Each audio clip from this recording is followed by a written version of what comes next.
आज की कविता में मैं आपको कविता सुना रहा हूं युद्ध, और इसे लिखा है विवेक चतुर्वेदी ने। अल सुबह एक तानाशाह ने घोषणा की युद्ध होगा, और जरा ही देर में दूसरे तानाशाह ने। अभी दोनों ने अपनी गर्वित भंगिमाएं उतार कर तय भी न की थी कि हथियारों के कारोबारी मुल्कों की जर खरीद युद्ध खोज एजेंसियां ट्वीट करने लगी युद्ध होगा। खबरों के इलाके में गुम हुए क्वात्रोची और खगोशी फिर सतह पर आ गए। पौफट भी न पाई थी कि टीआरपी के दंश से पीड़ित अपाही जो कोड़ी मीडिया रोकशैया से उठ खड़े हो चीखने लगा। यहां उत्सव की तरह सजाया गया युद्ध। फौज के पुराने जनरल, पार्टियों के प्रवक्ता मुंह धोए बिना स्टूडियो की ओर भागे। राष्ट्रवादी तिलक और जालीदार टोपियां हुंकारने लगी।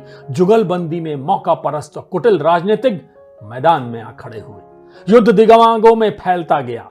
शहरों में दफ्तर खुले तो मरगिल्ले बाबू अलसाई फाइलें छोड़ चाय की चीकट दुकानों में जमा हो गए और सिर हिला हिलाकर तस्दीक की युद्ध होगा। दोपहर के पहले ही अखबारों के संपादक भागते हुए दफ्तर पहुंचे और अखबारी कागजों पर स्याही की जगह खून उड़ेल दिया। उन्होंने मिलों से छटनी की, मरते बच्चों की, महंगी प्याज की, बैंकों से हड़पे कर्ज की, रुपए की कमजोरी की, सरकार के फर्ज की खबरें तुरंत गुड़ी कर फेंक दी। ठंडी औरत की तरह लेटा बाजार अंगड़ाई लेकर उठ खड़ा हुआ। अनाज से लेकर शराब तक के व्यापारी चहक उठे, भरे जाने लगे गोदाम।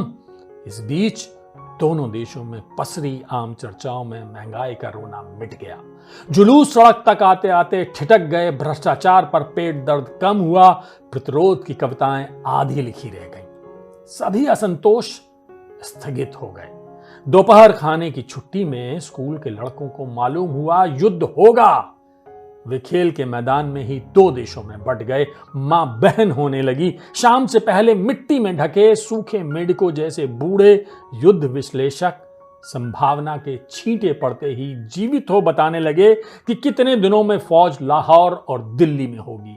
शाम ताड़ी खाने में लाल और सफेद की तेज गंध के बीच एक ताड़ीबाज रोया युद्ध होगा, युद्ध होगा। सड़कों पर निर्देश फिरती रेशमी जुल्फों वाली लड़कियां और उनसे चिपके अधगंजी हेयर कट वाले चॉकलेटी लड़कों की बातों में nation pride, war, border, missile जैसे शब्द चुंगेंग की तरह चुभलाए जाने लगे। मंदिरों और मस्जिदों में आरती और अजान के स्वरों से नाजुक चिड़ियाएं उड़ गईं, विबाज हो गईं। राम और खुदा भी एक दूसरे की ओर पीठ करके खड़े हो गए। अल्लाहू अकबर और सीताराम की गूंज खोती गई। चीर देंगे, चाक कर देंगे, इबादत और मंत्र जैसा दोहराया जाने लगा।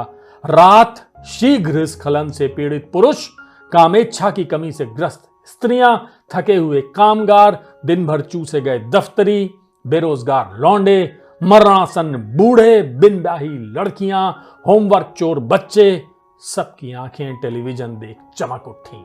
वे उत्तेजना से चिल्लाए युद्ध होगा। देर रात तक अनसुनी करते रहे। कवियों और कलावंतों ने भी आखिर कलमे और कूचियां फेंक दी।